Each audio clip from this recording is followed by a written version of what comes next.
ఓం శ్రీమాత్రే నమః. నమస్కారం అండి. ఎలా ఉన్నారు అందరూ? బాగున్నారా? మీరందరూ ఆనందంగా, సంతోషంగా ఉండాలని అమ్మవారిని ఎప్పుడూ కోరుకుంటూ ఉంటాను. ధాత్రితో లక్ష్మీప్రియ క్రియేషన్స్కి స్వాగతం. 2026 సంవత్సరం ఆగస్టు నెల ఆషాఢ మాసంలో కామికా ఏకాదశి వస్తుంది. సర్వ పాపాలని తొలగించే ఏకాదశి, పవిత్రమైన ఏకాదశి, కామికా ఏకాదశి. ఏకాదశి ఏ డేటున వచ్చింది? ఏకాదశి రోజున తిథి ప్రారంభము, ముగింపు సమయాలు, ఉపవాసం, పారణ సమయాలు, ఏకాదశి పూజా విధానము, ఈ కామికా ఏకాదశి రోజు ఏర్పడే శుభయోగాల గురించి ఈ వీడియోలో తెలుసుకుందాం. ఆషాఢ మాసము శుక్ల పక్షంలో వచ్చే ఏకాదశిని కామికా ఏకాదశి అని అంటారు. శ్రీ మహావిష్ణువు తొలి ఏకాదశి రోజున యోగ నిద్రలోకి వెళ్ళిన తర్వాత వచ్చే ఏకాదశి కావడం వల్ల ఈ ఏకాదశికి అత్యంత ప్రాముఖ్యత, విశిష్టత కలిగి ఉన్నది. పేరుకు తగ్గట్టుగానే ఈ ఏకాదశి రోజున స్వామివారిని పూజిస్తే సర్వ పాపాలు తొలగి కోరుకున్న కోరికలు నెరవేర్తాయని పురాణాల ద్వారా మనకి తెలుస్తున్నది.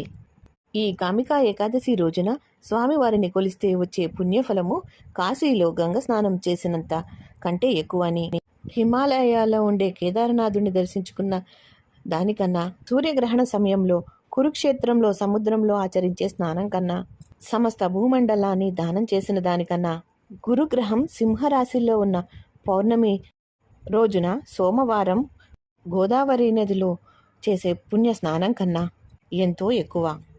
ఇంతటి విశిష్టత కలిగినటువంటి ఈ కామికా ఏకాదశి ఈ 2026 సంవత్సరంలో ఏ డేట్లో వచ్చిందో ఇప్పుడు వివరంగా తెలుసుకుందాం.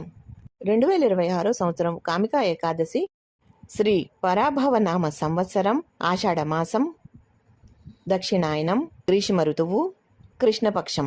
ఏకాదశి తిథి సమయాలు 2026 సంవత్సరం ఆగస్టు నెల 8వ తేదీ శనివారము మధ్యాహ్నము 1:59 ప్రారంభమై 2026 సంవత్సరం ఆగస్టు నెల 9వ తేదీ ఆదివారము ఉదయము 11:04 వరకు ఏకాదశి తిథి ఉన్నదండి.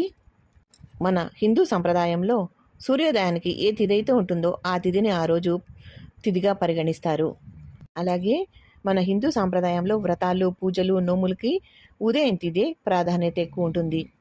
అందుచేత 2026 సంవత్సరంలో ఆగస్టు నెల 9వ తేదీ ఆదివారము రోజున కామికా ఏకాదశి వ్రతాన్ని ఆచరించాలి. పారణ సమయము 2026 సంవత్సరం ఆగస్టు నెల 9వ తేదీన ఉపవాసం ఉండి ఈ కామికా ఏకాదశి వ్రతాన్ని ఆచరించిన వారు 2026 సంవత్సరం ఆగస్టు నెల 10వ తేదీ సోమవారము ఉదయము తిరిగి పునఃపూజ నిర్వహించుకొని సోమవారం రోజున ఉదయం 6:15 నుండి ఉదయం 8 గంటల లోపు ఉపవాస దీక్ష విరమించుకోవాలి. కామికా ఏకాదశి రోజున పూజా సమయాలు బ్రహ్మ ముహూర్తము ఉదయం 4:02 నుండి 4:45 వరకు ఉంటుంది. అమృతకాలం ఉదయం 4:42 నుండి 8:09 వరకు ఉంటుంది. అభిజిత్ ముహూర్తము మధ్యాహ్నము 11:37 నుండి 12:30 వరకు ఉంటుంది. విజయ ముహూర్తము మధ్యాహ్నము 2:15 నుండి 3:07 వరకు ఉంటుంది.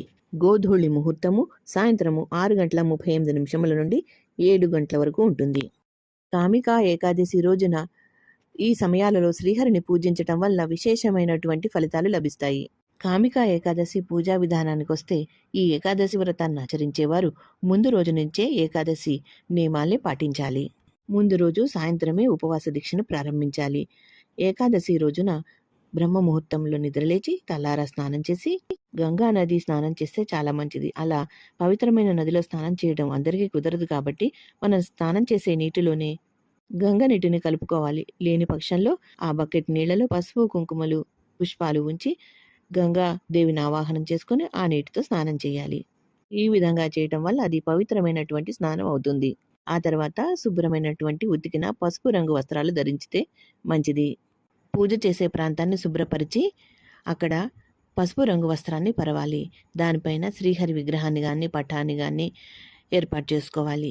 మీ పూజా మందిరంలో విగ్రహం కానీ పటం కానీ ఉంటే అక్కడే ఆ పూజ చేసుకోవచ్చు. లేదు అంటే విడిగా పీఠాన్ని ఏర్పాటు చేసుకొని పీఠంలో చక్కగా గంధము, కుంకుమ బొట్లతో అలంకరించినటువంటి పటాన్ని ఏర్పాటు చేసుకోవాలి. విగ్రహాలు ఉంటే విగ్రహాలు కూడా పూజలో పెట్టుకోవాలండి. తమలపాకు ఉంచి దానిపైన పసుపు, కుంకుమ, అక్షతలు ఉంచి విగ్రహాలు కానీ పటాలు కానీ ప్రతిష్ఠించుకోవాలి.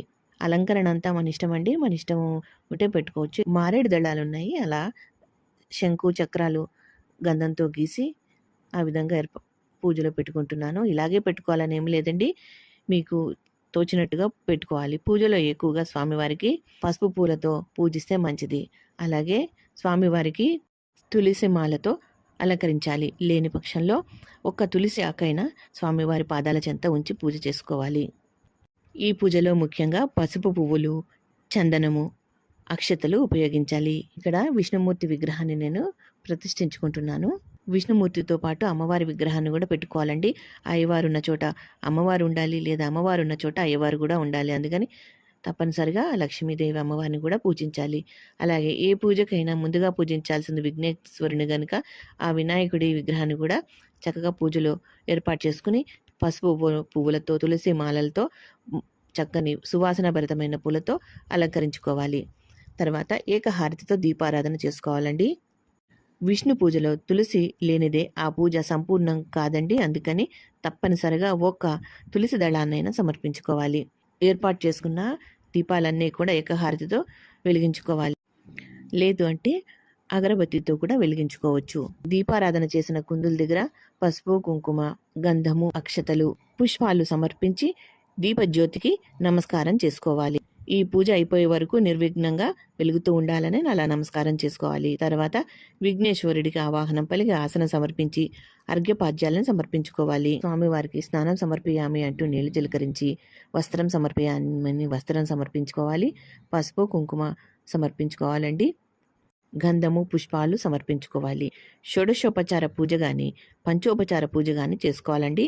స్వామివారికి 16 మంత్రాలు స్వామివారి చదువుకుంటూ పూజ చేసుకోవచ్చు.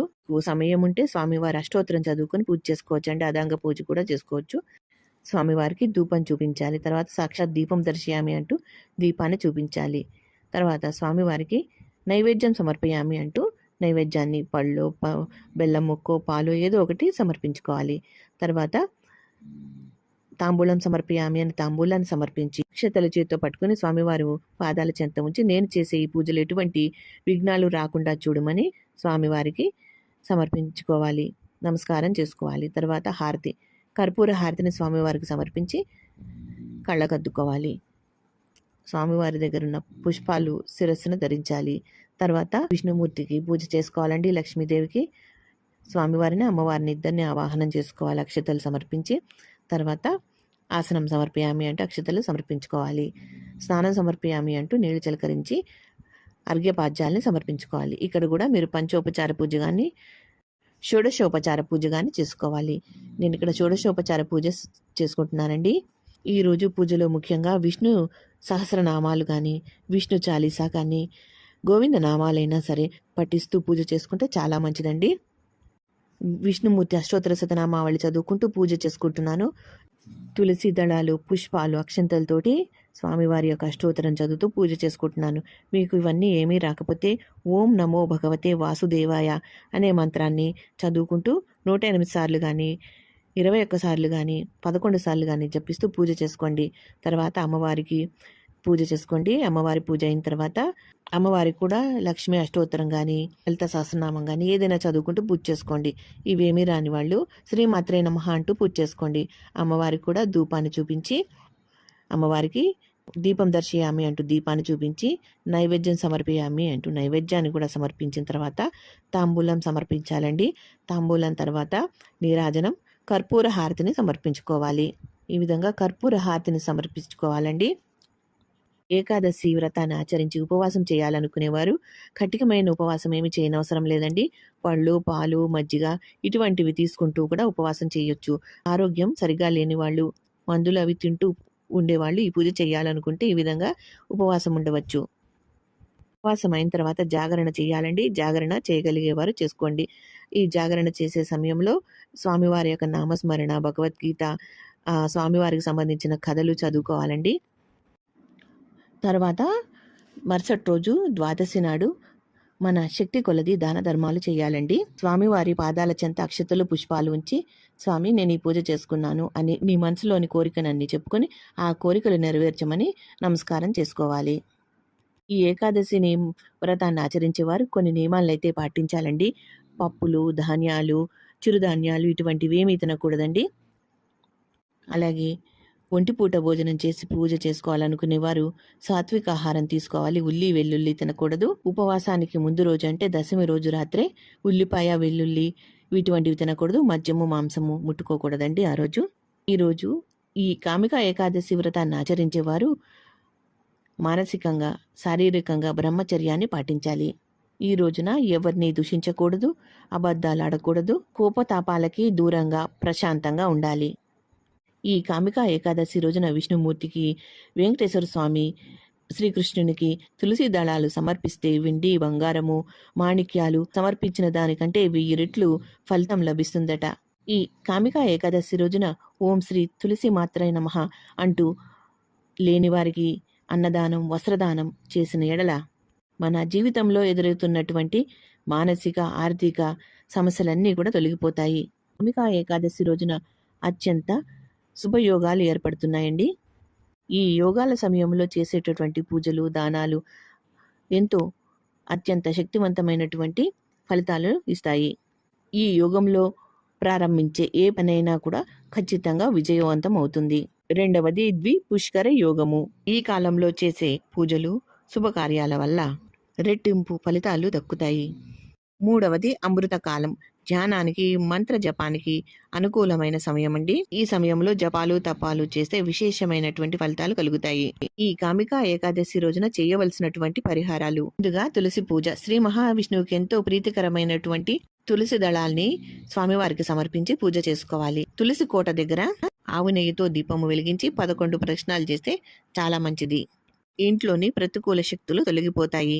తర్వాతది దీపదానము. దేవాలయాలను ఇంటి ముందు దీపాలు వెలిగించడం వల్ల ఆ లక్ష్మీదేవి అనుగ్రహం మనకి లభిస్తుంది. తర్వాత దాన ధర్మాలు. ఈ రోజున పేదలకి పసుపు రంగు వస్త్రాలు, అన్నదానము చేయటం వల్ల జాతకంలోని దోషాలు తొలగి ఐశ్వర్యం లభిస్తుంది. ఈ కామిక ఏకాదశి రోజున భక్తి శ్రద్ధలతో, నియమ నిష్టలతో ఆ స్వామివారిని పూజించిన ఎడల ఆ శ్రీహరి అనుగ్రహం వల్ల మీ జాతకంలోని దోషాలు తొలగిపోయి మీకు అదృష్టం లభిస్తుంది. అలాగే మీకున్న సకల పాపాలు తొలగిపోతాయి. అందుకనే ఇంత విశిష్టత ఉన్నటువంటి ఈ కామిక ఏకాదశి రోజున తప్పకుండా శ్రీహరిని పూజించాలి. ఈ శక్తి కొలిది స్వామివారిని పూజించి స్వామి అమ్మవార్ల యొక్క అనుగ్రహానికి పాత్రులు కావాలని, మీకున్న సకల పాపాలు తొలగిపోవాలని మనస్ఫూర్తిగా కోరుకుంటున్నాను. ఈ కామిక ఏకాదశి వ్రతాన్ని ఏ విధంగా ఆచరించాలి, నియమ నిష్టలు ఏమిటన్న విషయాలన్నీ కూడా ఈ వీడియోలో ఈ వీడియో మీకు నచ్చింది అనుకుంటాను. ఈ వీడియో ఎంతో కొంత మీకు ఉపయోగపడితే మీ బంధుమిత్రులకి షేర్ చేయండి. అలాగే మా వీడియోని మొదటిసారి చూస్తున్నట్లయితే తప్పకుండా సబ్స్క్రైబ్ చేసుకోండి. అప్పుడే మేము చేసే వీడియోలు మీకు నోటిఫికేషన్ రూపంలో వస్తాయి. మా వీడియోని మీరు మిస్ కాకుండా చూడగలుగుతారు. ఈ వీడియో కనుక నచ్చితే తప్పకుండా లైక్ చేసి సపోర్ట్ చేయండి. ఉంటానండి. మరో మంచి వీడియోతో మళ్ళీ కలుస్తాను. నమస్కారం. సర్వే జనా సుఖినో భవంతు. స్వస్తి.